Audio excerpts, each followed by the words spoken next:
The paperwork said everything was correct. That was the reason I didn't stop.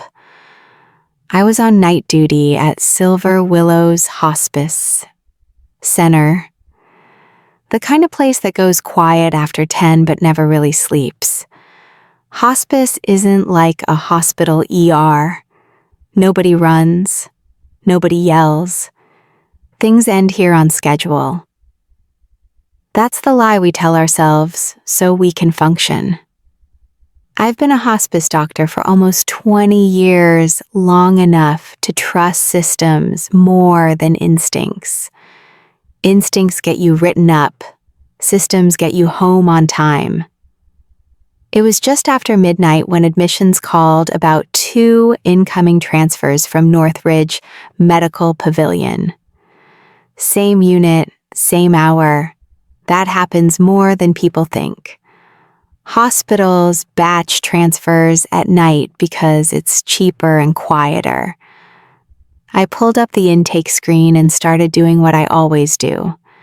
Name, date of birth, pronouncement time, attending physician, diagnosis, no medical examiner hold, no autopsy flag. On paper, it was clean. The first thing I noticed wasn't dramatic. It was a delay. I scanned the first chart and waited for the confirmation tone. It didn't come.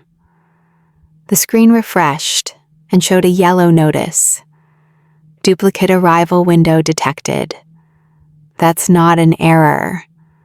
That's a suggestion. It's the software reminding you that 2 things happened close together. I'd seen it before. I clicked acknowledge and kept going. Silver Willows runs on small routines. The lights hum at the same pitch all night. The temperature never changes. You learn to trust that sameness. I trusted it.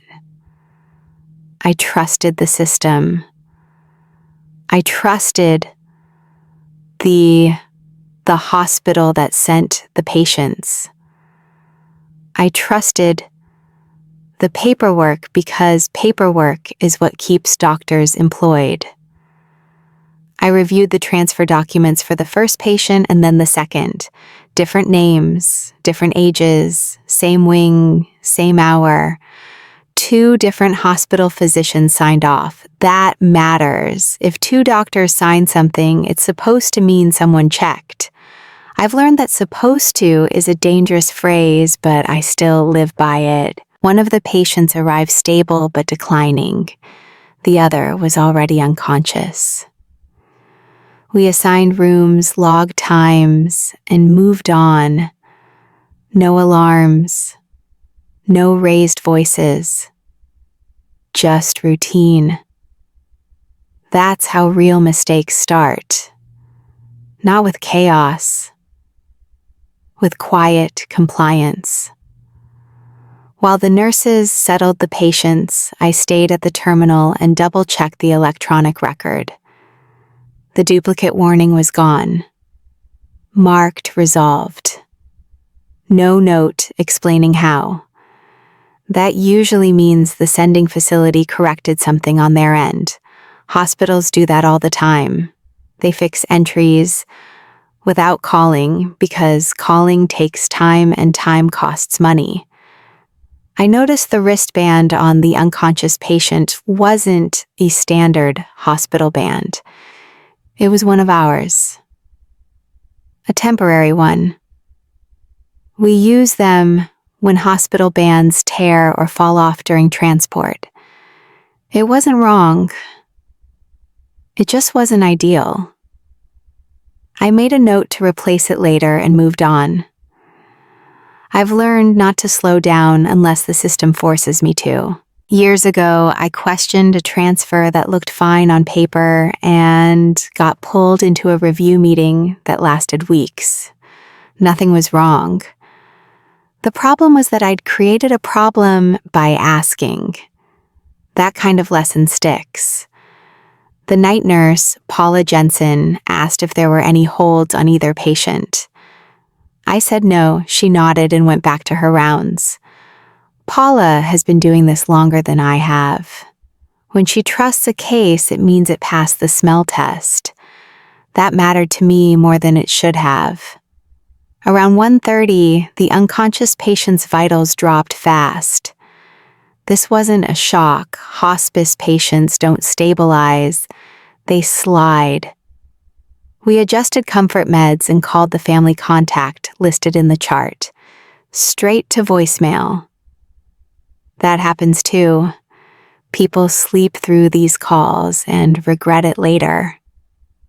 I stood at the foot of the bed and reviewed the face.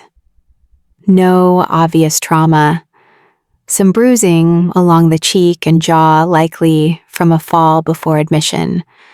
Nothing that required immediate attention. Nothing that demanded I stop. This is where the rules come in. Hospice has 2 rules you don't break. The first is that you don't touch anything that alters identity until confirmation is locked. The second is that you don't make changes for family comfort before legal consent is complete. Those rules exist because once you change something, you can't change it back. At that moment, I hadn't broken anything yet. I was still inside the lines. That mattered to me. It still does. I went back to the nurse's station and documented the decline. Time, medication, response, routine entries that feel important because they are. While I typed admissions, forwarded an update from Northridge, it was a corrected timestamp, off by 8 minutes. Harmless. I accepted it, and the system updated without a sound. That was the second moment I should have stopped. Instead, I closed the chart and took a breath. Everything was orderly. Everything was approved. If you've ever worked nights in medicine, you know how much you depend on that feeling. Order means safety. Order means you didn't miss something. Night shifts compress time. Minutes blur together and decisions feel smaller than they are. You tell yourself you're maintaining comfort, not changing outcomes. That mindset is how experienced doctors justify speed. It sounds responsible, it feels efficient.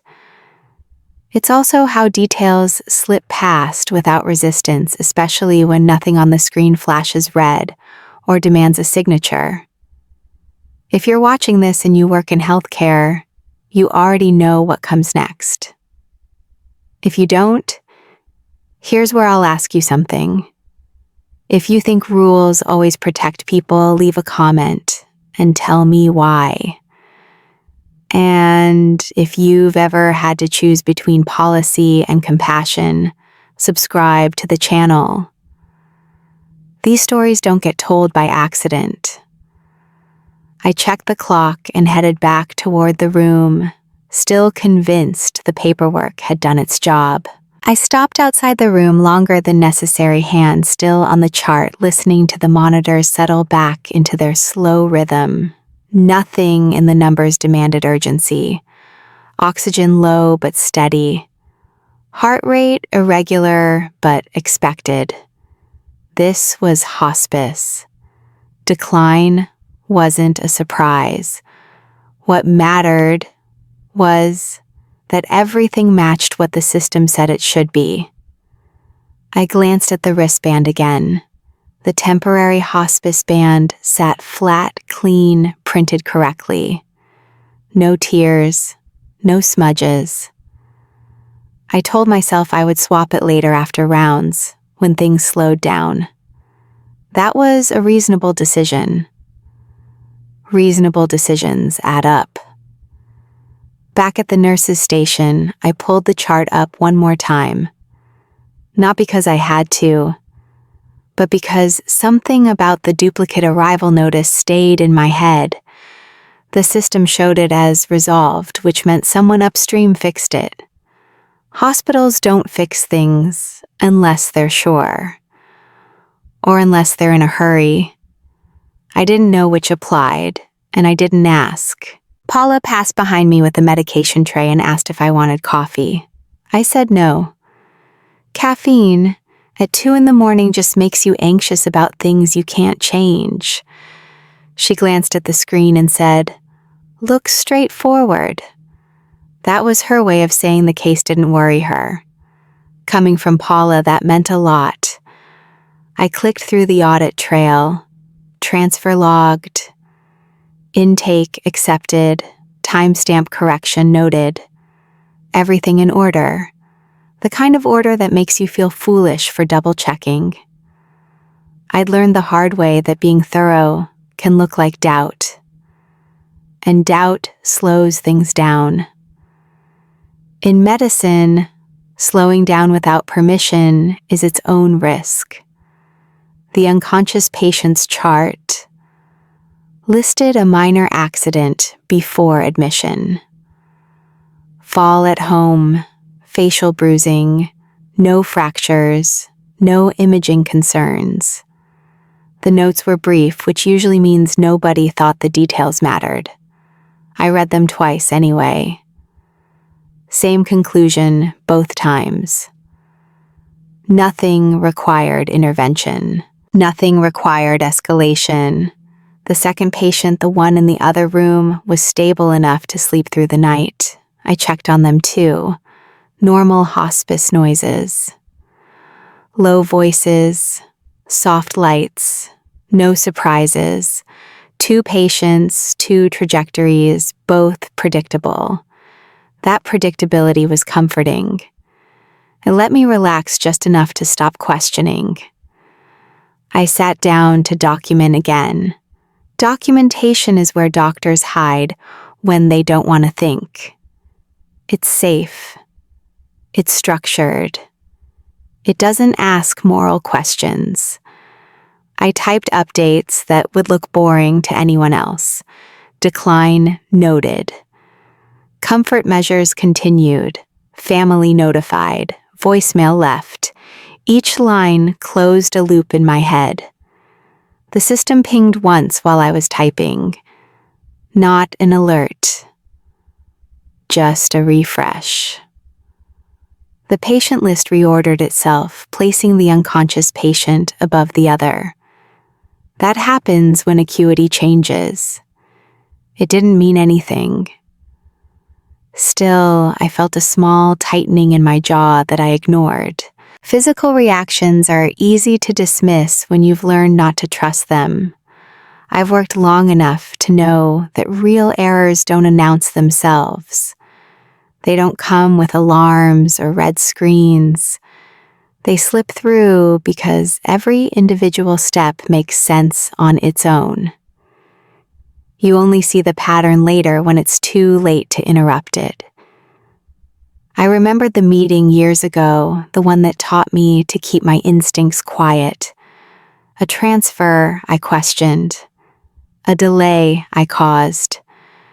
The outcome had been fine, but the review wasn't. I was told I'd created unnecessary friction. That phrase stuck with me. Unnecessary friction. It sounded like a technical problem, not a human one. I adjusted my practice after that. Fewer questions, more trust in the process. Around 2:15, the unconscious patient's breathing changed, slower, shallower. That was expected too. I stood by the bed and checked for discomfort. None. The medications were doing their job.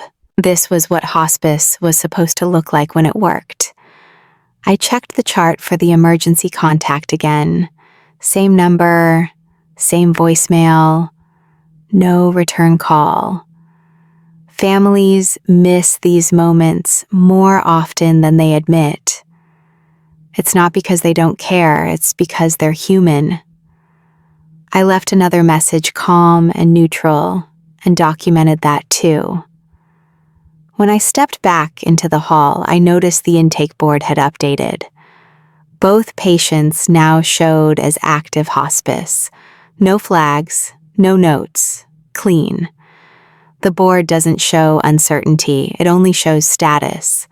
That's by design. Uncertainty complicates workflow. A part of me wanted to call Northridge and confirm the identity again, not because I had evidence of a problem, but because the thought crossed my mind. That's not enough reason to make a call at 2:30 in the morning. Calls create records. Records create questions. Questions create reviews. I weighed that against what I actually knew. Paperwork correct, system resolved. Nurse unconcerned, patient appropriate for hospice. I made a choice. I went back to the station and signed off on the nightly review. My name appeared at the bottom of the screen with the time next to it. That signature didn't mean I was certain. It meant I was done asking. If you work in a hospital or a hospice, you understand this part. There's a point in the night when you stop reevaluating and start maintaining. You don't change course unless something forces you to. That's how you survive long shifts without burning out. It's also how you miss things that don't demand attention. The phone stayed quiet, no alarms, no pages, just the steady background of machines doing what they were designed to do. I allowed myself to believe that the hardest part of the night was over. I checked the clock again and realized how late it was getting. Time moves strangely when nothing goes wrong. It stretches. It lulls you into thinking you're ahead of it. I gathered my notes and prepared to do another round, confident that I was managing the situation correctly, even as the smallest details continued to slip past without resistance. I folded the chart under my arm and walked back toward the room, already planning what I would say if the breathing changed again. The bed rails were up. The patient hadn't moved. The monitor showed the same slow pattern, each breath spaced farther apart than the last. I checked for signs of distress and found none. This was the quiet part people imagine when they think of hospice. Calm, controlled, almost peaceful if you don't look too closely. Standing there, I thought about rules, not laws. Rules. The kind that don't get posted on walls but get repeated during training until they become reflex. Hospice has a lot of guidelines, but only a few that everyone treats as sacred. They're not about compassion. They're about boundaries. The first rule is identity. You don't alter anything about a patient until identity confirmation is locked. Not posture, not facial position, not even something that feels harmless. Because once you change something, you can't swear under oath what it looked like before.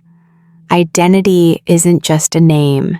It's physical detail, scars, shape, things families recognize even when they don't know why. The second rule is consent. You don't make changes for family comfort until legal consent is complete. Not verbal reassurance, not emotional understanding. Actual consent. The kind that survives a lawsuit. Hospice families are vulnerable, and vulnerable people remember promises differently. That rule exists to protect everyone involved, even when it feels cold. I hadn't broken either rule yet. That fact mattered to me more than the patient's condition.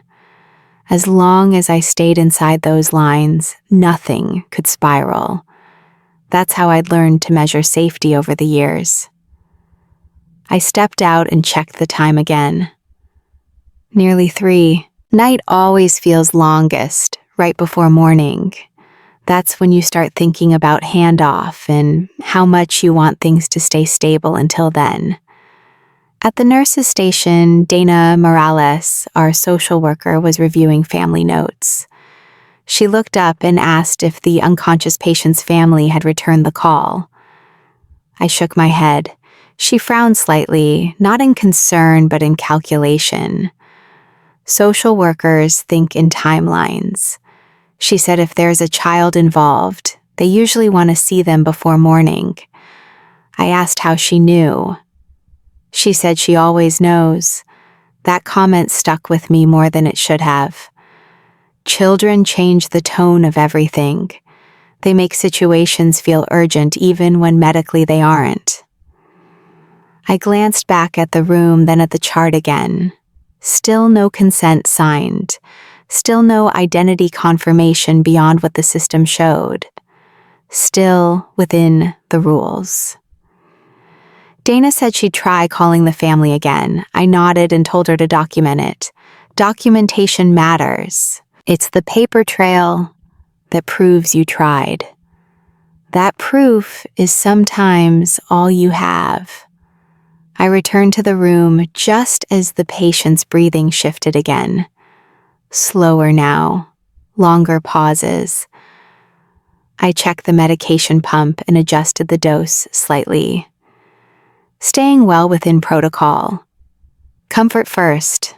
That's the hospice mantra. Comfort without interference.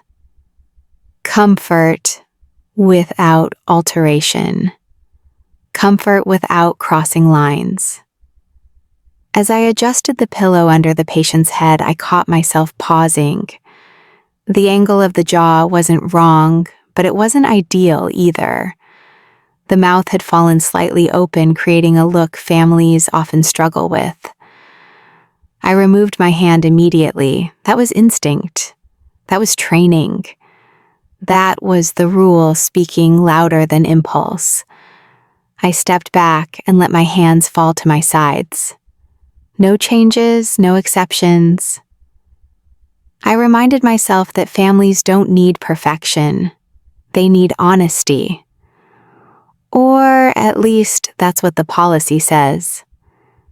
Dana's voice carried down the hall a few minutes later. She'd reached the mother. I didn't hear the details, just the tone. Soft. Careful. The way you talk when you're delivering information that will change someone's night. She came to find me afterward. The mother, Rachel Donnelly, was on her way with her daughter. 10 years old. That was the number that landed hardest. 10 is old enough to remember details forever. Dana said the mother asked what her husband looked like now, not in a medical sense, in a human one. I felt the weight of that question settle in my chest. I answered the way doctors are taught to answer. Calm, reassuring, vague. I said he was comfortable. I said he was resting. I didn't describe the bruising. I didn't describe the slackness of the face. Those descriptions don't help anyone. Dana nodded, but I could tell she wasn't finished thinking about it. She asked if there was anything we could do to make the viewing easier for the child. I knew exactly what she meant. I also knew exactly where that line was. I said, not yet. Not without consent. Not without confirmation. She accepted that answer because she had to. Social workers understand limits even when they push against them.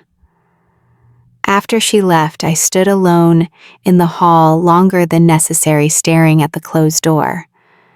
This was the moment the rules are designed for. The space between intention and action. I told myself that if the family arrived and asked for something specific, I would reevaluate then. That was a compromise I felt comfortable with. Conditional decisions feel safer than preemptive ones.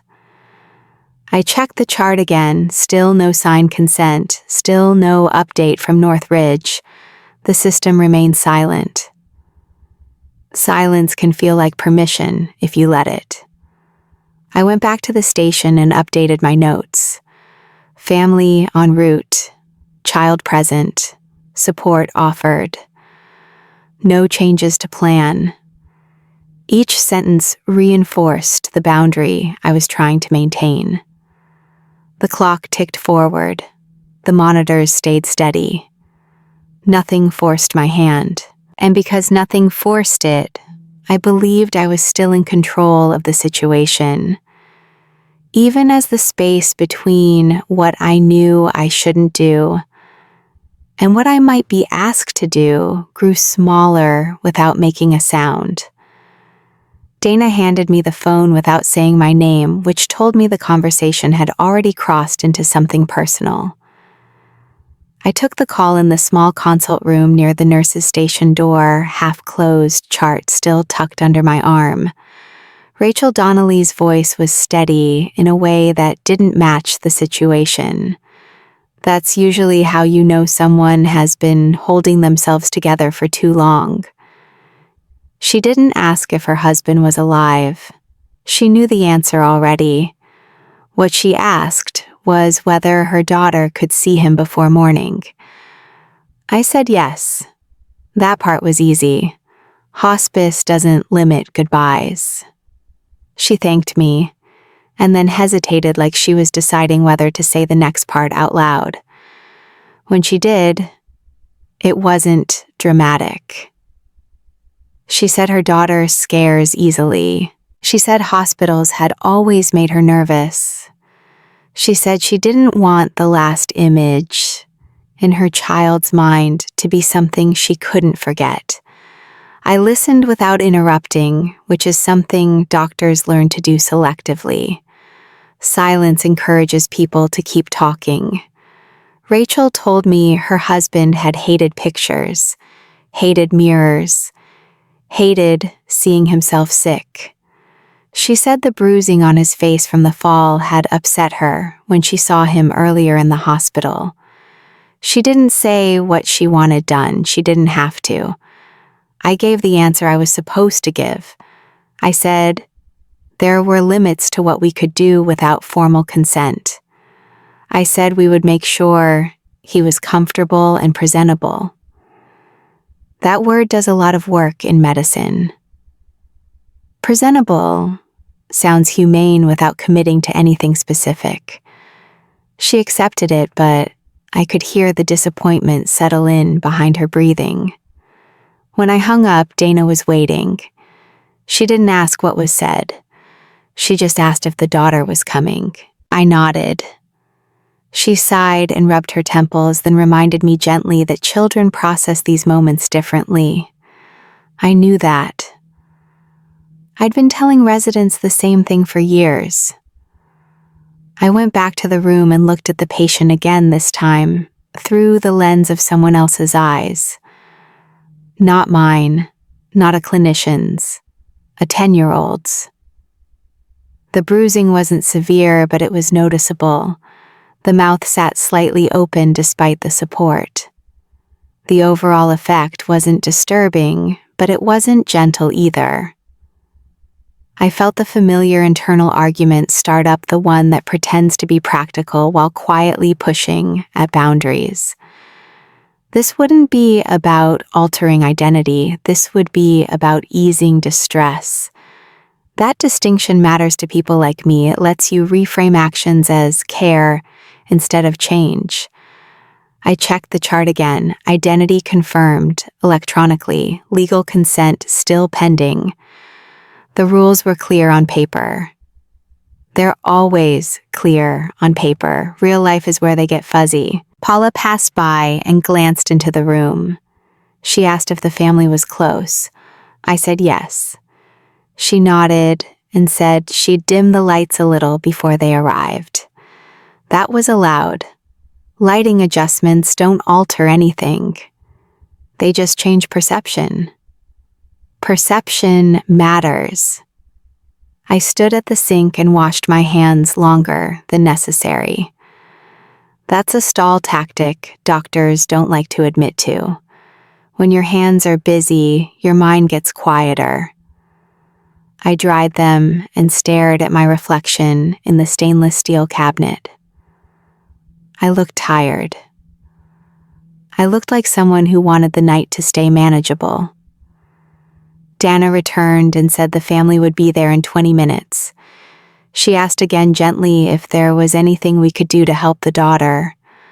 The way she phrased it made it sound optional, like a courtesy instead of a request.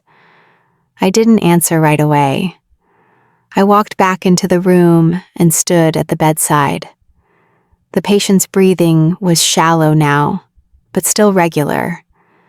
This wasn't an emergency. That was important. Emergencies justify bending rules. This didn't qualify. I reached for the pillow and adjusted it slightly, careful not to change the angle of the face. That was still within protocol. I smoothed the blanket and stepped back. The bruising looked darker under the overhead light. Paula was right. Lighting changed everything.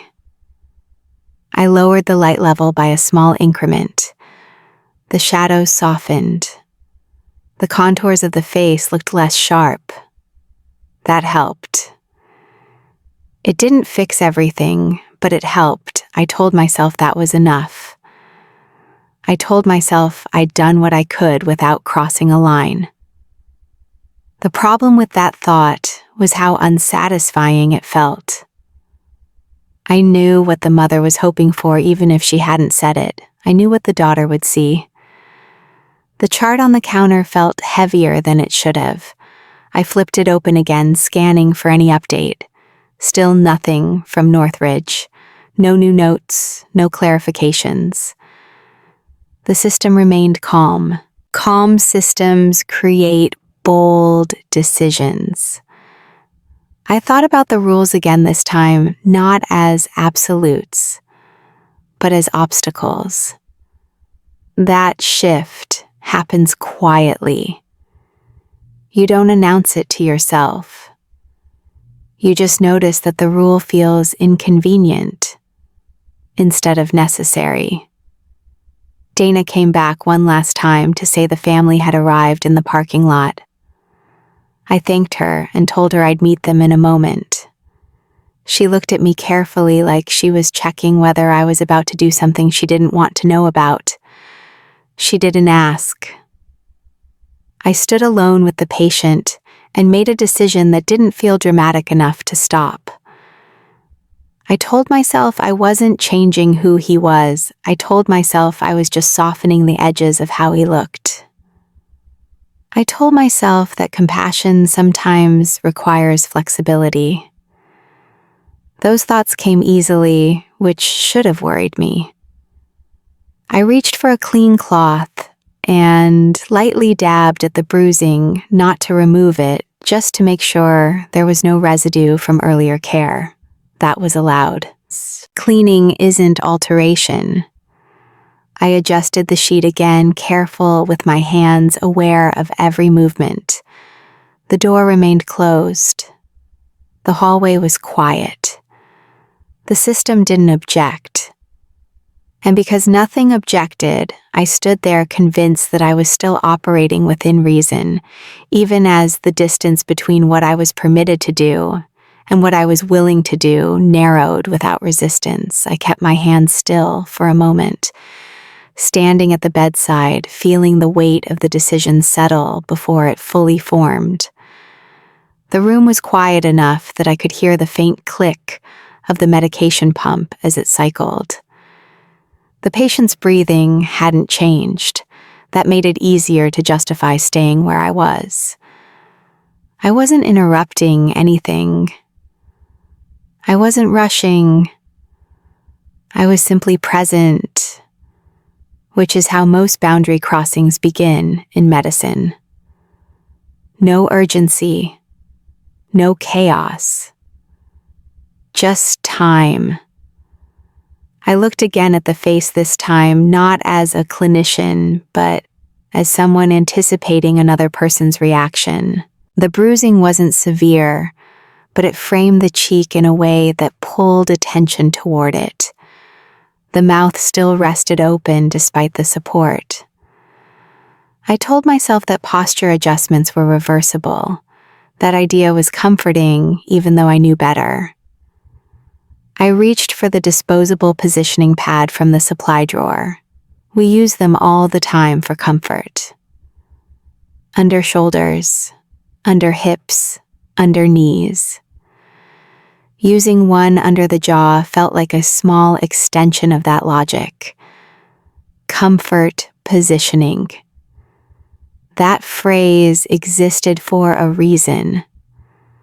I slid the pad into place carefully, lifting the head just enough to adjust it, without moving anything else. The mouth closed slightly. As a result, the jaw settling into a more neutral position. I froze, watching for any sign that I'd done something wrong. There was none. The patient remained still. The monitor didn't react. The system didn't object. That was the moment the first rule stopped feeling absolute. I stepped back and assessed the change. The face looked calmer, less strained. I told myself I hadn't altered identity. I hadn't added anything. I hadn't removed anything. I'd simply allowed gravity to work differently. That argument felt solid in my head. Solid arguments are dangerous. I checked the chart again, looking for a reason to stop. Identity confirmation still showed complete in the system. I knew that meant electronic confirmation, not visual. I knew the difference. I also knew how often those distinctions get blurred when nothing seems wrong. I wiped my hands on my coat and walked to the sink again, mostly to buy time. As the water ran, I replayed the training in my head. No changes before identity is locked. That rule existed to protect details families recognize. I looked back at the patient and convinced myself nothing recognizable had been changed. Dana knocked softly and opened the door a few inches. She said the family was waiting and asked if they could have a few minutes alone before seeing him. I said yes. She asked if everything was ready, and I said it was. When she left, I returned to the bedside and adjusted the pillow one more time, barely, a movement more smoothing than repositioning. The bruising looked less prominent now, partly from the lighting, partly from the angle. That felt like a success, which made me uneasy. I thought about documenting the adjustment. I decided not to. Documentation makes things real. It turns judgment calls into evidence. At that point, I still believed there was nothing to defend. I stepped back and looked at the overall picture. Calm face, closed mouth, soft lighting. Nothing that would shock a child. I told myself this was what hospice was for. Dignity, comfort, protection from unnecessary trauma. The door opened again and Paula stepped in to let me know the family was ready. She glanced at the patient and gave a small nod. That nod mattered more than it should have. Shared professional approval can erase doubt quickly. I walked out to meet them, keeping my tone neutral and my posture relaxed. Rachel Donnelly held her daughter's hand tightly. The girl's eyes moved quickly, taking in details already bracing. I explained what they would see in simple terms. I didn't mention the adjustments. I didn't feel like I was hiding anything. I felt like I was sparing them information they didn't need. Rachel thanked me again quietly. Gratitude can feel like confirmation when you're already leaning toward a choice. I guided them to the room and stepped back as they approached the bed. The daughter stopped a few feet away, then moved closer. She didn't cry. She didn't recoil. She just looked. Rachel watched her face, searching for signs of distress. I watched both of them measuring the outcome of my decision in real time. It seemed to work. The girl didn't turn away. She didn't ask questions. She stood there, calm, in a way that felt fragile but intact. Rachel exhaled the kind of breath people don't realize they've been holding.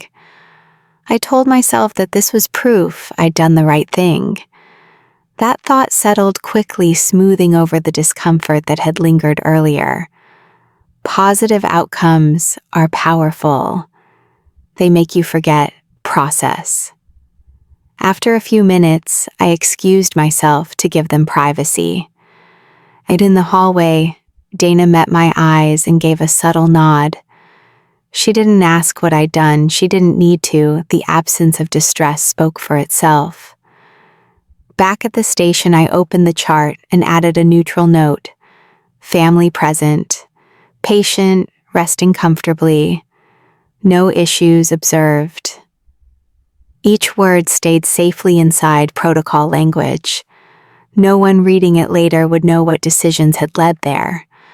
I glanced once more at the system, half expecting something to flag. Nothing did. The patient list remained unchanged. The night continued as if nothing significant had happened. I sat down and resumed my other tasks, convinced that I had navigated a difficult moment without crossing any meaningful line, even though part of me understood that the line had already moved quietly without needing my permission. I stayed at the station, staring at the screen longer than needed, fingers resting in the keyboard without typing anything. The note I had entered sat there clean and neutral, pretending nothing unusual had happened. I could still see the girl's face in my head, not frightened, just quiet, and that image felt like permission. I told myself the situation was under control. I told myself control was the same thing as safety. Those two ideas had blended together over the years, and separating them now felt unnecessary, even inconvenient, especially when the night seemed willing to cooperate completely calmly. Paula passed by again, checking vitals on another patient, and gave me a look that asked a question without forming it. I nodded back, which was enough. Shared understanding doesn't require language in places like this. When I stood up, my body moved before my thoughts caught up. I walked back toward the room, not because I had to, but because the idea of leaving things exactly as they were suddenly felt unfinished, like stopping mid-sentence and calling it complete. The hallway lights stayed low and unchanged, reinforcing the sense that nothing urgent demanded intervention right now at all. The door closed behind me with a soft click, and I paused there, hand on the handle, measuring my own hesitation. Inside, the patient looked the same as before, but my perspective had shifted. I wasn't looking for medical changes anymore. I was looking for anything that might catch a child's attention and turn into a question no one wanted to answer. That was the thought that tipped me forward, subtle and persuasive, dressed up as concern instead of risk. It felt reasonable, clinical, and aligned with everything hospice claims to value on paper, alone, without external oversight or review.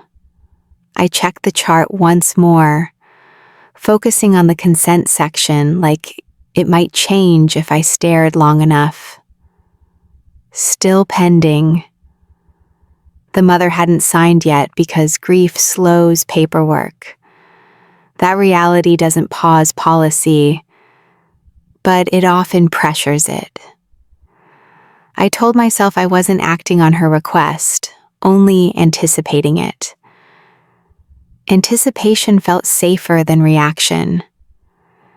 I reached for the small supply cart, the one we use for basic comfort care, and rolled it closer. Nothing on the cart was invasive, expensive, or outside my training. That mattered to me more than I admitted in that moment alone. I started with the simplest thing, the kind of adjustment no one would question during routine care.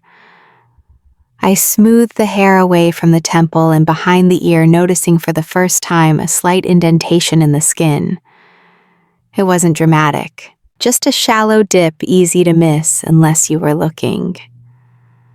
I remembered the mother mentioning surgery years ago, something small, nothing she thought would matter. In that moment, it mattered. Children fixate on details adults dismiss without thinking. I told myself this was prevention, not alteration, and definitely not a violation of any written rule anywhere. I took a small pad and placed it lightly beneath the area, just enough to soften the contour, without pressure. The change was subtle, almost invisible, which made it easier to accept. I wasn't erasing anything I told myself. I was reducing contrast. That justification felt technical enough to be true. I stepped back and checked the result from a distance, then closer, evaluating it, like any other clinical adjustment. No alarms sounded, no one interrupted, and the room stayed still. I convinced myself this was still comfort care, nothing more within scope and reason, as defined by me alone. This was the point where the second rule should have stopped me. Legal consent was still incomplete, and I knew it. Knowing something doesn't always translate into action, especially when the outcome in front of you looks calmer than before. I didn't think of it as crossing a boundary. I thought of it as finishing a task I had already started, a continuation rather than a change. That distinction mattered to me even if it wouldn't later. I avoided the consent form entirely, focusing instead on the patient. Paperwork could wait, faces could not, at least that night in practice. I finished the adjustments and cleaned up without ceremony, returning supplies to their places like nothing out of the ordinary had occurred. My hands moved automatically, trained by repetition and habit. When I looked at the patient again, the face appeared softer, less likely to provoke questions. That outcome reinforced every rationalization I'd used. Results have a way of validating decisions even when the process behind them is shaky. I told myself intent mattered more than timing, more than signatures. Doctors make judgment calls constantly. This felt like one of them, under pressure and fatigue during overnight hospice work alone. I stepped out of the room and closed the door quietly, my reflection briefly catching in the glass. I looked composed, professional, exactly how I was supposed to look. The chart stayed untouched on the counter, consent line still blank, but I didn't turn back. Turning back would have meant reevaluating what I'd just done, and I wasn't prepared to do that yet. Instead, I focused on the rest of the night and other patients. Keeping busy is another way doctors avoid uncomfortable thoughts. It works until it doesn't, and I relied on it heavily without immediate consequences that night. Back at the station, I reopened the patient list and scanned it mechanically, expecting something to change. Nothing had. The system remained calm, unchanged by my choices. That calm felt reassuring, like confirmation I hadn't crossed into dangerous territory. I resumed my routine, confident that I had balanced compassion and policy correctly, even as the line between them continued to blur in ways I chose not to examine too closely. Experience teaches you how to justify decisions long before consequences appear. I trusted that lesson as much as any protocol I followed during the remainder of my shift there alone. I didn't go back into the room right away, choosing instead to stand at the nurse's station and focus on tasks that felt objective and finite. Vitals from other rooms needed reviewing. Medication pumps needed checking. Notes needed closing. These were safe activities, the kind that keep your hands busy and your thoughts narrow.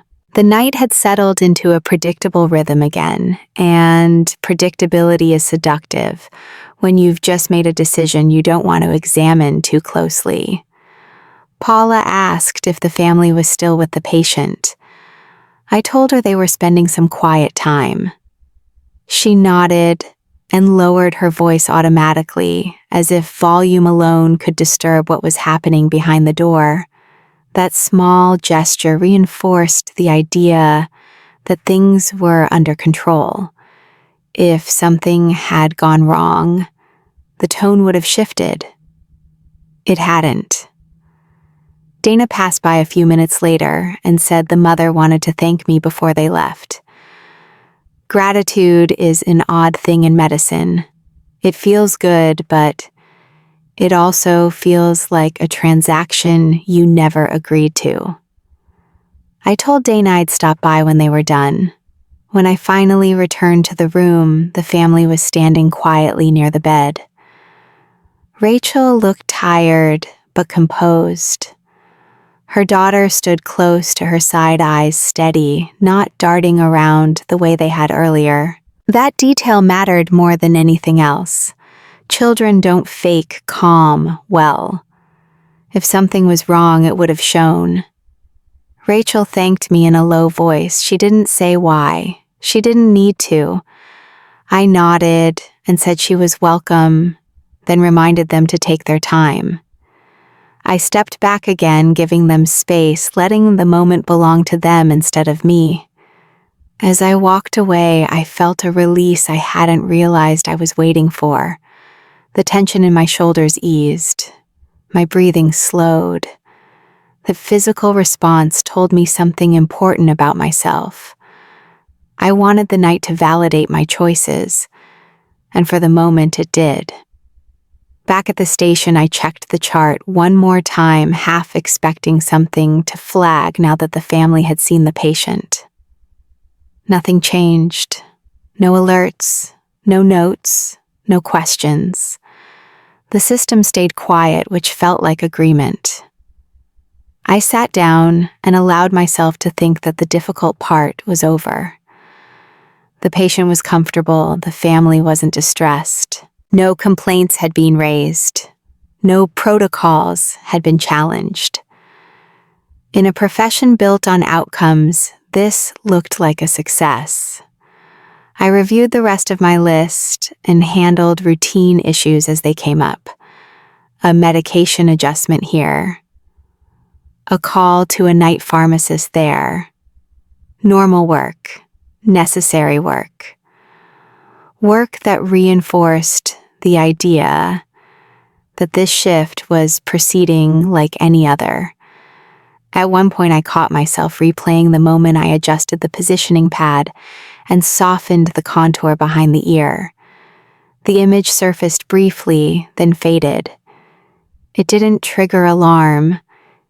It didn't feel dangerous. It felt finished. That was new. Decisions usually leave some residue. This one felt clean. I told myself that the rules exist to prevent harm, not to override judgment. That framing made everything I'd done feel reasonable. Judgment is what doctors are trained for, after all. Protocols are guardrails, not cages. I'd stayed close to the guardrail. I hadn't gone over. The mother and daughter left quietly. A little later, Dana told me the child hugged her before they went. That detail landed softly, like a final stamp of approval. If the goal had been to protect a child from unnecessary trauma, it appeared to have worked. I documented their departure with the same neutral language I used for everything else. Family left peacefully, no concerns expressed. Nothing about that sentence was untrue. It just wasn't complete. Time moved forward. The patient's breathing slowed further. No distress. No need for intervention. I checked once more and confirmed comfort measures were adequate. Everything I could control was controlled. I leaned back in my chair and looked at the board, letting my eyes rest on the green indicators. Green means stable. Green means acceptable. Green means you're not missing anything urgent. That color coding does more emotional work than people realize. For the first time that night, I considered the possibility that this would be one of those shifts that ends quietly without incident, without review, without memory. Those are the shifts clinicians hope for, even if they don't admit it. The ones that fade instead of linger. I checked the time again and started thinking about morning handoff. What I would say. What I wouldn't need to explain. That mental rehearsal didn't include any uncomfortable details, which felt like a sign that there weren't any. The chart remained open on my screen, consent still pending, but that no longer bothered me. Paperwork lags behind reality all the time. It catches up eventually. By then, the moment has passed. I stood up to stretch and felt the familiar fatigue of a long night settle in. It was the kind of tired that makes you grateful for smooth shifts and uncomplicated outcomes. I gathered my notes and prepared to continue rounds, confident that the situation had stabilized in every way that mattered. Nothing about the environment suggested otherwise. The halls were quiet, the monitors steady, the staff calm. Everything finally looked right, and I accepted that feeling without question, unaware of how temporary that sense of certainty actually was. I was reviewing a medication order when the desk phone rang sharp enough to cut through the quiet. The caller ID showed Northridge Medical Pavilion. Hospitals don't call hospices casually at this hour. They send updates, not conversations. I picked up and identified myself already standing because my body understood something my mind hadn't processed yet. The voice on the other end was clipped and professional, the tone people use when they are reading from a screen and trying not to personalize what comes next. She asked me to confirm the name of the patient we had received earlier that night. I confirmed it without hesitation, reading directly from the chart in front of me. There was a pause, short, but deliberate. The kind that tells you someone is lining up words they don't want to say. She told me there had been a transport issue during overnight transfers. A wristband had detached during movement between units. The band had been reattached based on bed assignment instead of direct patient verification. She said it plainly, without apology, as if clarity could substitute for responsibility. I asked which patient was affected. She gave me a different name than the one I had just read. I corrected her automatically, assuming this was a simple chart mismatch. She repeated the name again slower this time, then gave me the medical record number. It did not match. I felt the first physical reaction of the night then. Not panic, compression. Like the air in the room had thickened by a degree. I asked her to repeat the timeline. She did. 2 transfers. Same hour, same wing. One correction entered after the fact. The system marked it resolved because the fields balanced. Balanced does not mean accurate. She said the correct patient was still at Northridge. Alive, sedated, waiting. The words didn't land all at once. They arrived in sequence, each one, forcing the last to rearrange itself.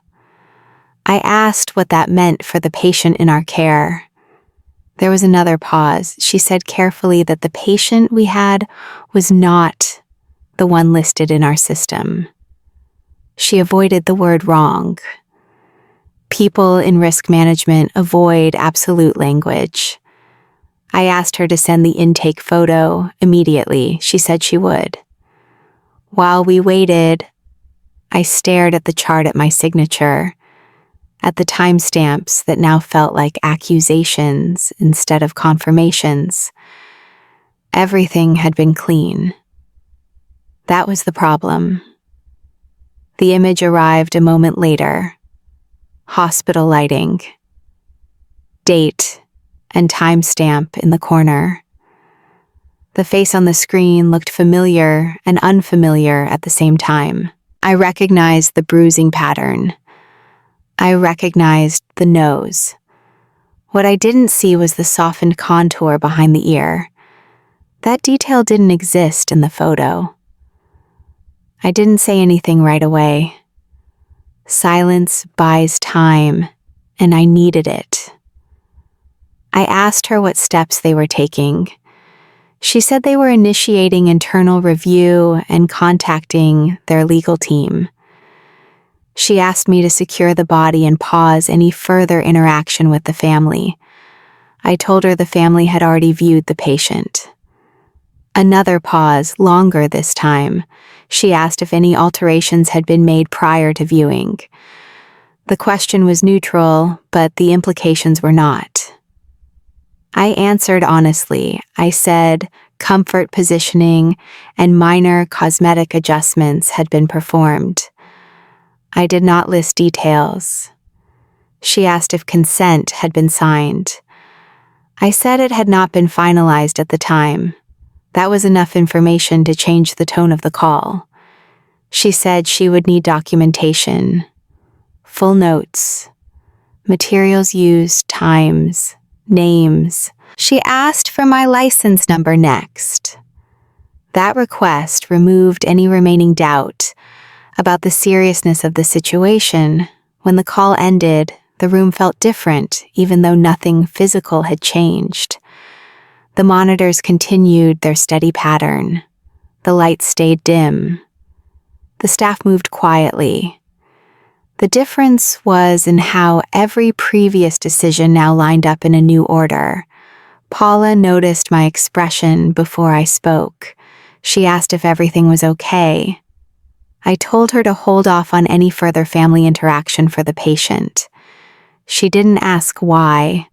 She didn't need to. Her jaw tightened in the same way mine had earlier. Dana joined us a moment later. I told her there had been a hospital error and that we needed to stop all contact until further notice.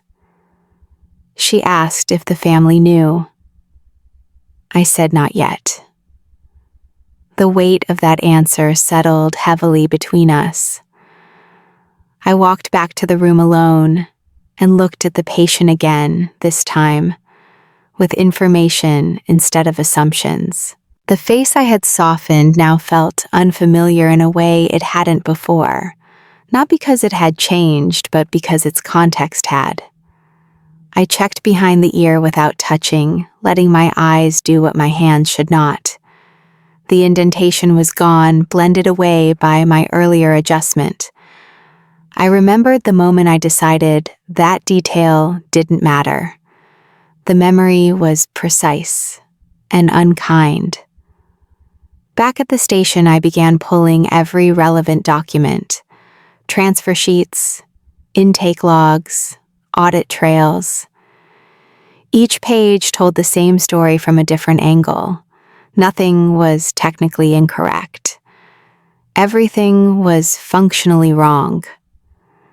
The system still showed both patients as resolved entries.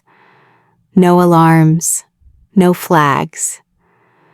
That silence felt louder now than any alert could have been. I started writing notes not to explain, but to preserve sequence. Sequence matters when everything else collapses.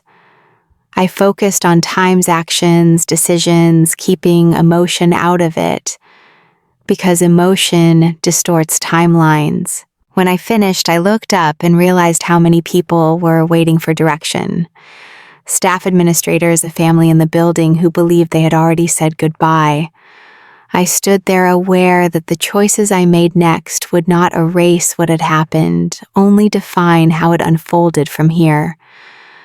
I stood in the hallway outside the room listening to the quiet. Inside, aware that every step I took from this point forward would be measured against what I already knew. Dana asked if she should bring the family back to the consult room. I nodded and followed her carrying the chart, even though there was nothing left in it that could change what had happened. Rachel Donnelly was sitting with her daughter, both of them calmer than anyone, had a right to be under the circumstances. That calm felt heavier than panic would have. Panic burns itself out, calm just waits. Rachel looked up when she saw me and stood without hesitation. She didn't ask if something was wrong. She didn't ask about the call. She asked one question instead, quietly and directly, like someone checking a fact they already suspect. She asked if she could see him again. I said yes. Saying no would have raised alarms. I wasn't ready to answer. We walked back down the hall together. I stayed a step behind, letting her set the pace.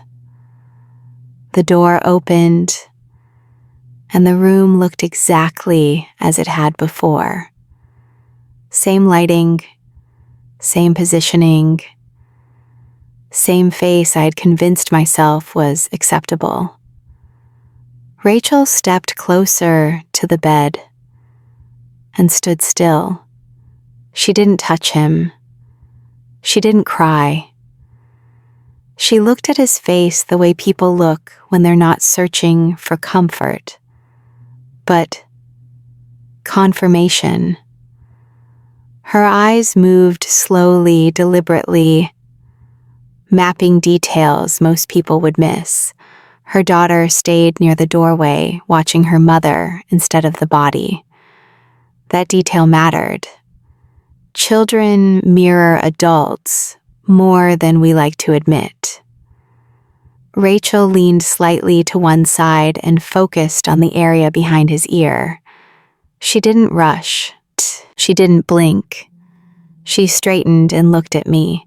Her expression wasn't angry yet. It was something colder. She asked, "Who is this?" She didn't raise her voice. She didn't soften it either.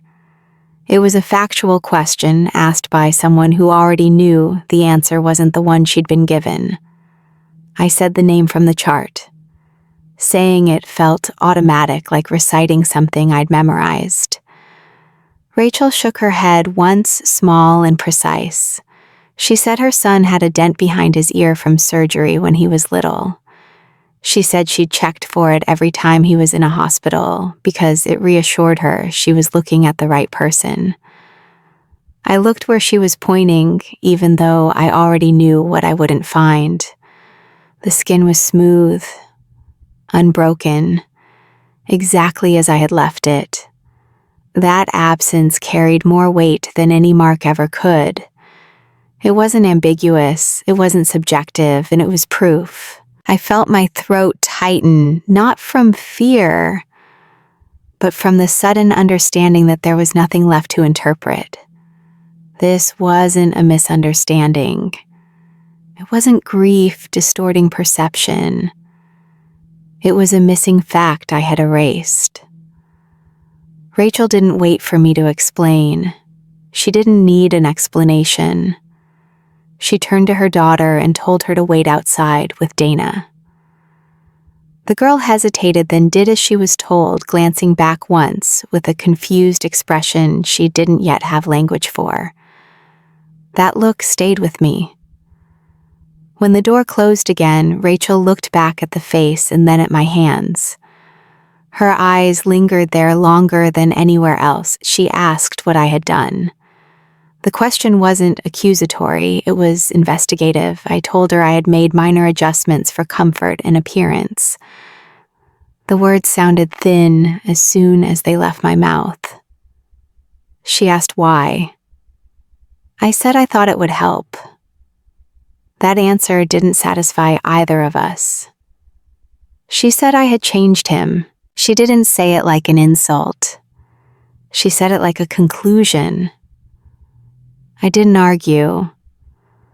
Arguing would have been disrespectful to the evidence in front of us.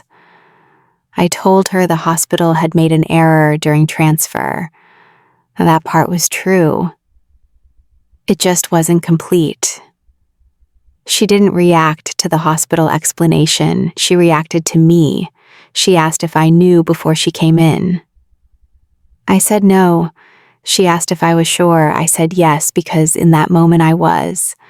Knowing something later doesn't retroactively change earlier intent. It just changes how it's judged. Rachel took a step back and crossed her arms, creating distance between herself and the bed.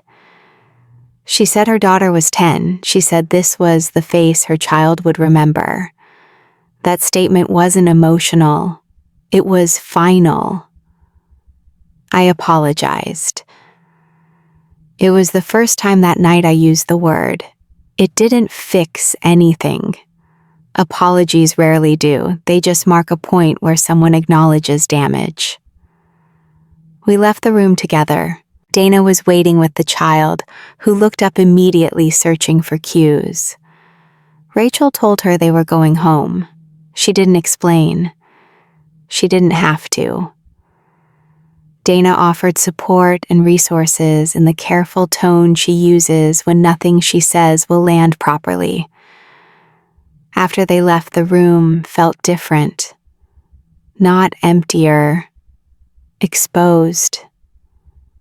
I returned to the station and pulled up the intake photo again, comparing it to what I had done. The difference was subtle but undeniable.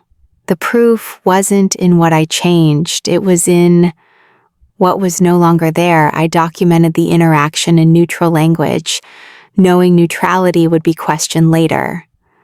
I wrote exactly what was said, who observed it, and what detail prompted the recognition. Facts matter when intent becomes irrelevant. Paula asked if the family would be filing a complaint. I told her I didn't know. That was true.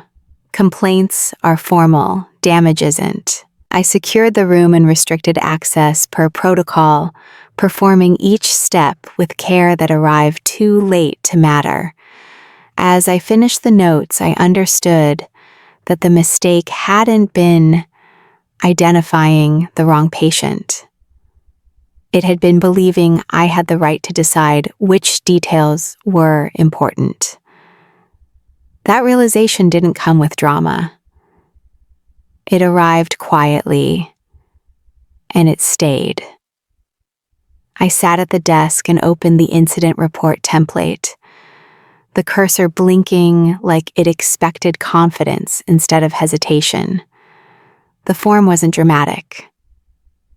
Boxes, dates, check marks. A space titled "Deviation from Protocol," followed by a blank that felt larger than the screen. I filled in the facts first because facts are easier than motives. Time of transfer, time of intake, time of family viewing. names of staff present. I avoided adjectives and stuck to sequence. Sequence is how institutions decide who survives scrutiny. When I finished the timeline, I realized how calm my hands were, which worried me. Mark Feldman, our administrator, arrived before sunrise, his tie already loosened as if he'd slept in the car. He didn't ask for a narrative. He asked for documents. He asked for access logs. He asked whether I'd notified risk management. His questions weren't hostile, they were efficient, which is worse. Efficiency means the outcome has already been decided.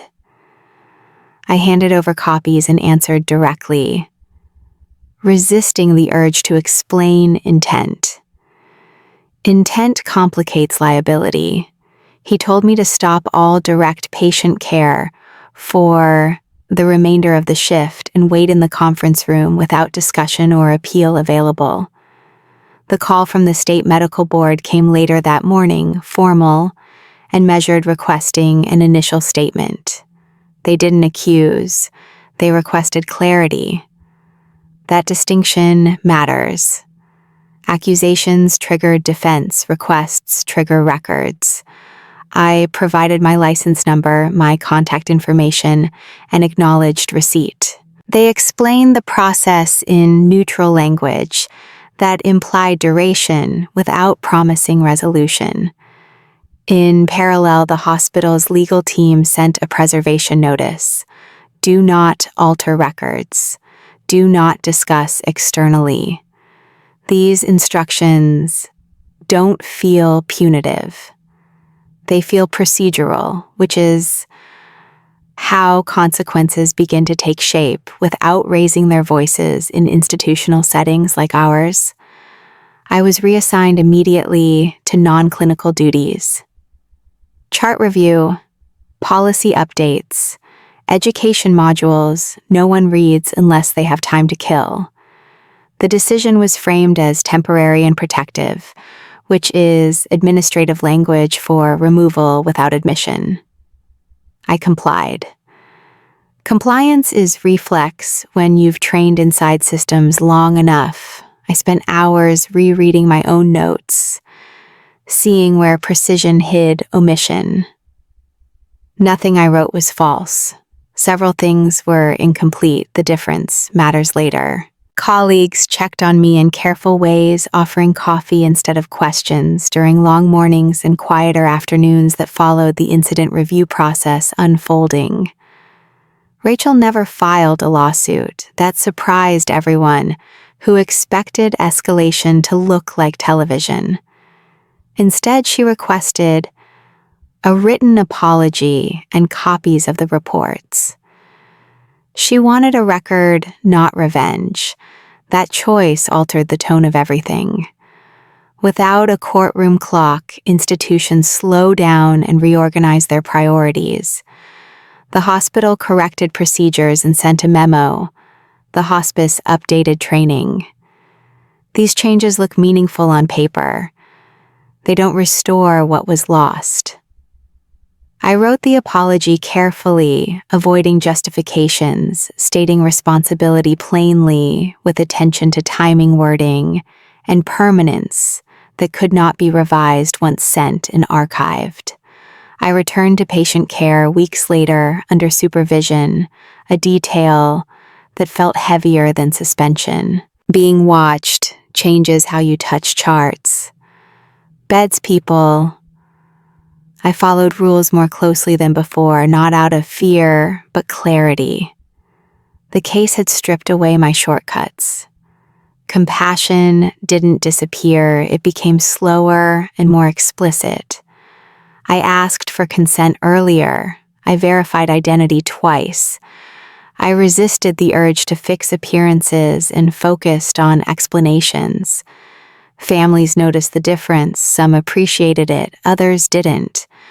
Both reactions were acceptable outcomes within hospice practice documentation and ethical review expectations moving forward daily now. I still think about the missing detail not as an error, but as a lesson in limits. Medicine teaches us to optimize, to improve, to smooth outcomes. Hospice teaches restraint.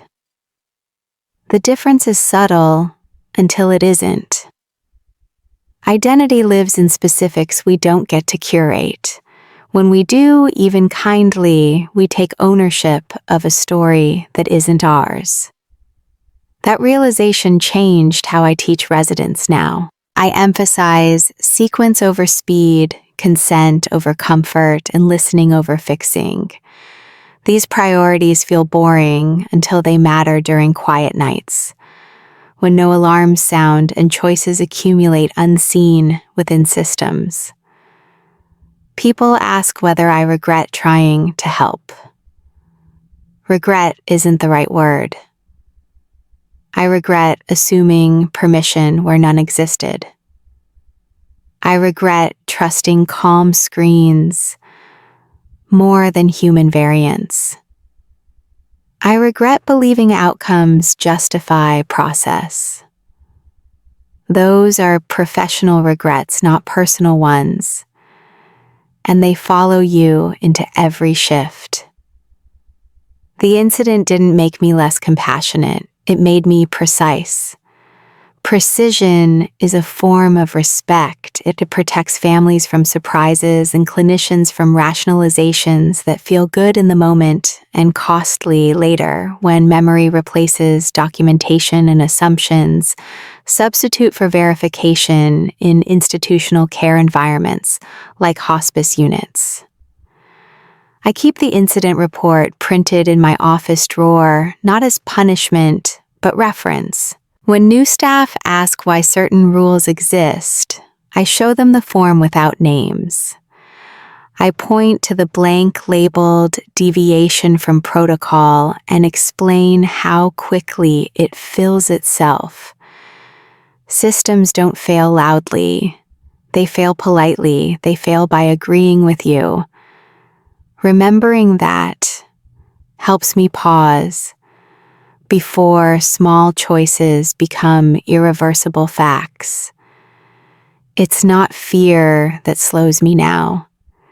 It's respect for what sequence preserves in patient identity, consent, and trust, especially during overnight shifts, when oversight is minimal and silence prevails.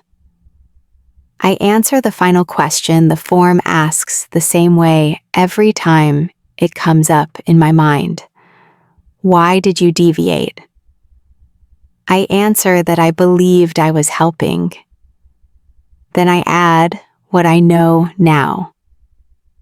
Belief isn't authorization. Compassion isn't consent. Procedure isn't cruelty. Those distinctions are the work. They don't make nights easier, but they make outcomes honest. In hospice, honesty is the last care we can provide.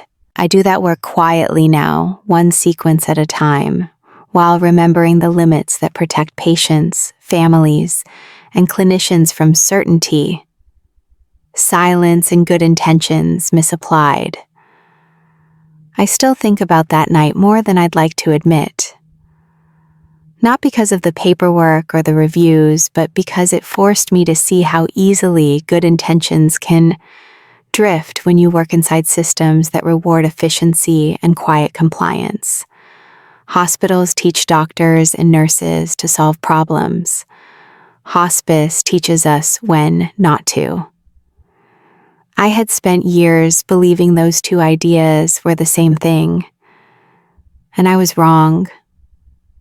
What stays with me isn't the mistake itself, but how ordinary it felt while it was happening.